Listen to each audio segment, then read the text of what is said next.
Hey folks, just another day, the portfolio hits all-time highs, baby, thanks to things like Tesla finally getting its S&P 500 listing. Heck, I even went ahead and bought some more MyMed this morning, bringing the total portfolio value to just under $215,000. And because so many of you asked me today, I thought it would be fun to share what my top 5 holdings are based on the total market value. And this isn't always by choice. A lot of these stocks have rallied because I've held on to them for so long. Heck, if I was still holding on to Tesla, it would technically be my largest position. But to kind of put it in perspective, what I'm going to do after I share these 5 holdings, I'm going to share with you the stocks that I would be making my largest holdings if I were starting from scratch and just buying them with my own capital. So in the clarity of my transparency, as always, smash that like button into the ground and let's jump race.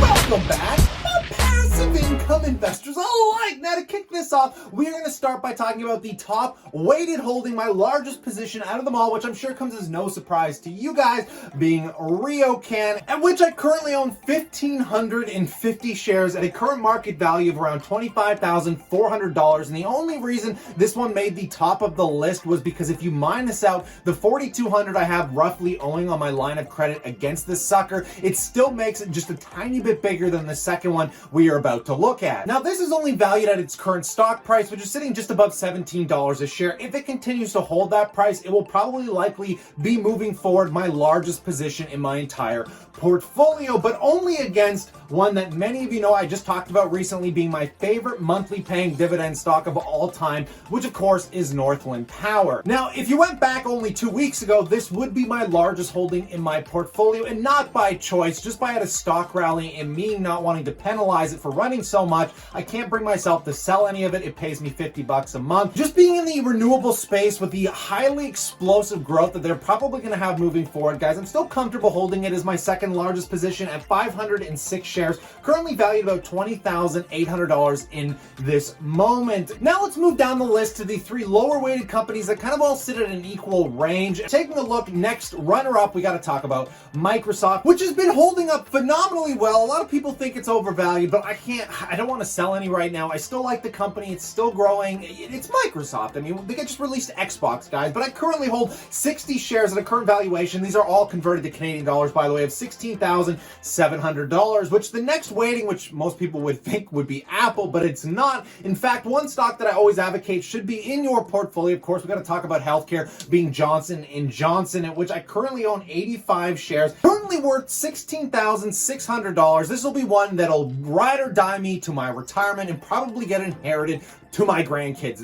This is one that I could advocate being the largest position in anybody's portfolio where you're going to still sleep easily at night, but you're not going to get the dividends you're getting off something like a Ryokan, of course, leading me into my final largest holding in this portfolio, of course, being Apple. And if I didn't sell Apple down, it would still arguably be probably the largest position in my portfolio next to Tesla. Again, if I didn't scale them down, I currently own, after the split, of about 100 shares at currently a valuation of right around 15,000 Canadian dollars. Now, Apple is being called out as probably one of the most overvalued tech companies based off their last earnings and their lackluster of performance, but I still don't want to sell it because I believe it's iPhone, guys. Yeah, they lacklustered in sales last quarter, but coming into the Christmas season, something tells me with the new M1 chip they released, the blow-up performance of their new hardware, a lot of people are probably going to be picking these up, and it'll be neat to see how it gets reflected in their earnings. Now, let's put all of that aside and presume we're starting from scratch. What do I mean by starting from scratch? Well, let's presume you wanted to look at your portfolio today. You had maybe $10, $20, $50,000. Well, how would I allocate it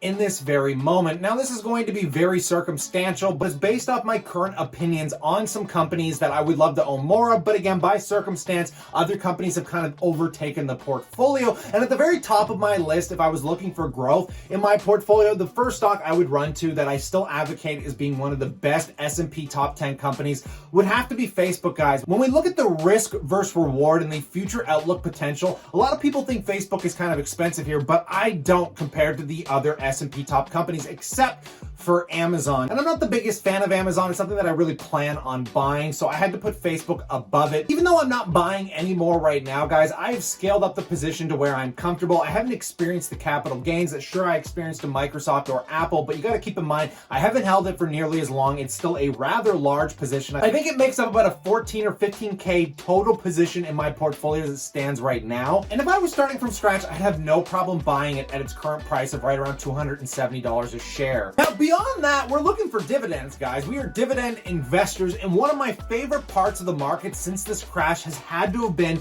the financial sector, more specifically the Canadian banks. Now, many of you know I actually scaled my Apple position down a few months ago, and I ended up leveraging down in my Bank of Nova Scotia, my Canadian Imperial Bank, and as of recent, I've even been buying some TD stock. And the reason I've been doing this, guys, there are very rare opportunities when you can buy such robust companies that are going to be around for the foreseeable future, that are capping in over a 5% dividend yield. This is just where you want to go for security and cash flow if you're not too worried about equity growth here, guys. But honestly, looking at these companies since the crash in March, I think they've been trading at huge discounted values against their current earnings, because a lot of these companies, even in the pandemic, are still growing their revenues. Even though they're putting money aside for loan loss provisions, guys, I would be loading the boat, and I have been loading the boat. I bought more BNS, I bought more Canadian Imperial Bank, which, by the way, is starting to push back to its yearly highs. Heck, a lot of people have been pointing out BMO and like TD here, which is starting to trade up pretty high again, guys. And if these things take any blimp to the downside, I would be loading the boat if I had to start from scratch today. I would put Facebook in these banks at the top of my buy list to start scaling. Keeping on the Canadian path of really high yielding dividend stocks, guys, you guys would know I would be loading up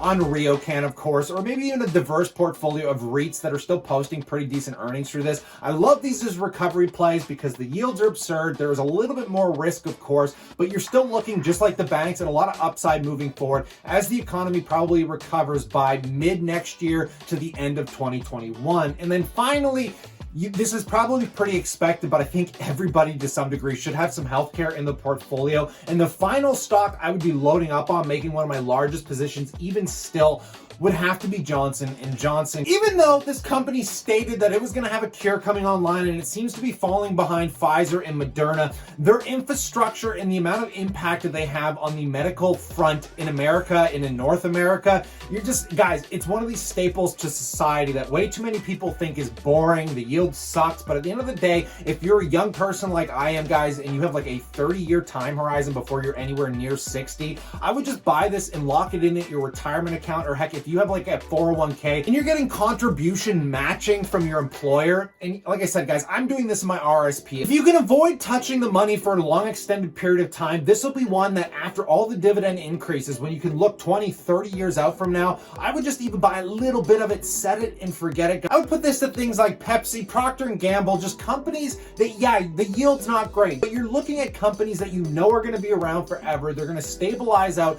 the crazy volatility that you're likely to get from financials, maybe Facebook, or heck, even Ryokan here. And it's a beautiful company, guys, which is why I love it. Now, in light of all of this, I would love to know what you guys think in that comment section below, because obviously I'm not going to put you guys down a path where you're going to experience a lot more volatility or risk, because I would love to throw MindMed and all these other companies in there. But if you're new to investing, I highly suggest that you focus on these sectors first, because they're going to give you the most resiliency, performance, and dividend income in the near term, along with some good likely capital growth in the long term. Now, coming up Friday, I will be doing a full portfolio update, and I'll share with you guys exactly how much MindMed I bought and just everything that I'm doing right now. So consider subscribing for that. But nonetheless, stay cool, stay awesome, and I look forward to catching you guys tomorrow.